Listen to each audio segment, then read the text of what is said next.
আসসালামু আলাইকুম। আজকে আমি আপনাদের সঙ্গে শেয়ার করছি আমার অঞ্চলের খুব জনপ্রিয় একটি খাবার, সেটি হচ্ছে বেলুম্বুর টক। সেহরিতে এই খাবারটি দুমুঠো ভাত দিয়ে অনায়াসেই খেয়ে ফেলা যায়। এই বেলুম্বুর টক আমি খুব সামান্য উপকরণ দিয়ে তৈরি করেছি। আশা করছি রেসিপিটি ভালো লাগবে। চলে যাওয়া যাক মূল রেসিপিতে। বেলুম্বুর টক বানানোর জন্য আমি এখানে 4টি টমেটো ধুয়ে এভাবে কেটে নিয়েছি।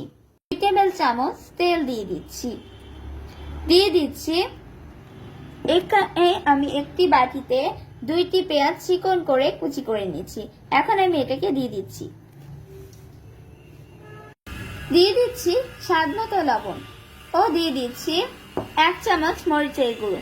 আপনারা যদি ঝাল বেশি খেতে চান সেক্ষেত্রে বাড়িয়ে দিতে পারেন। দিয়ে দিচ্ছি 1 চামচ হলুদের গুঁড়া। এবার দিয়ে দিচ্ছি 2 চামচ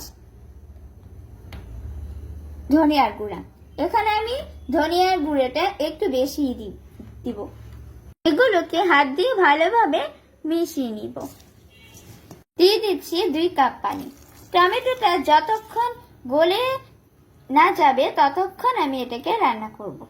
আমার টমেটোটা একেবারেই গলে গিয়েছে।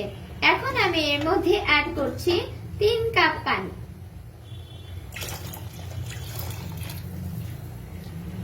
বেলুম্বুর টকের জন্য আমি এখানে একটি বাটিতে কাতল মাছের মাথা নিয়ে নিয়েছি। মাছের মাথাটাকে কেটে ধুয়ে পরিষ্কার করে নিয়েছি। দিয়ে দিচ্ছি কাতল মাছের মাথা। এখন 5 মিনিট হাই হিটে এটাকে রান্না করে নিব। মাথাটাকে আমি এইভাবে ভেঙে দিব।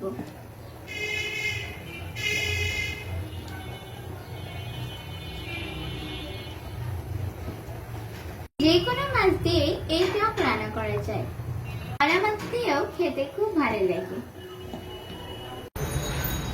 1 বছর পর এই গাছে বেলুম্বু ধরলো। আগে অনেক বেলুম্বু ধরতো।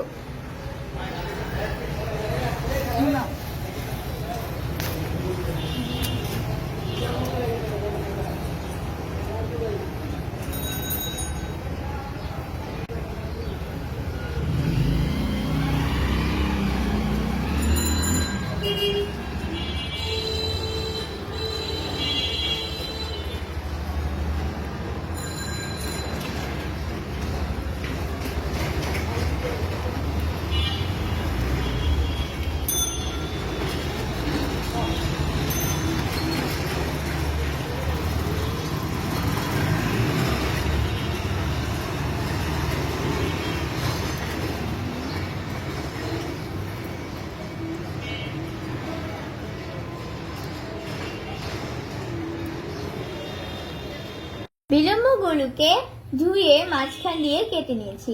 এই পর্যায়ে আমি টকে দিয়ে দিচ্ছি।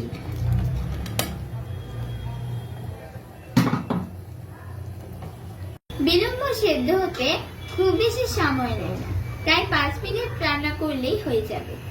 কাঁচামরিচকে মাঝখান দিয়ে কেটে দিয়ে দিব।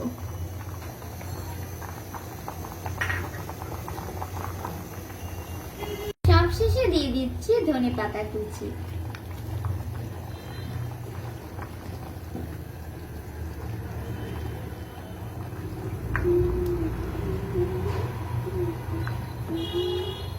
তৈরি হয়ে গিয়েছে দুর্দান্ত স্বাদের বেলুম্বুর টক।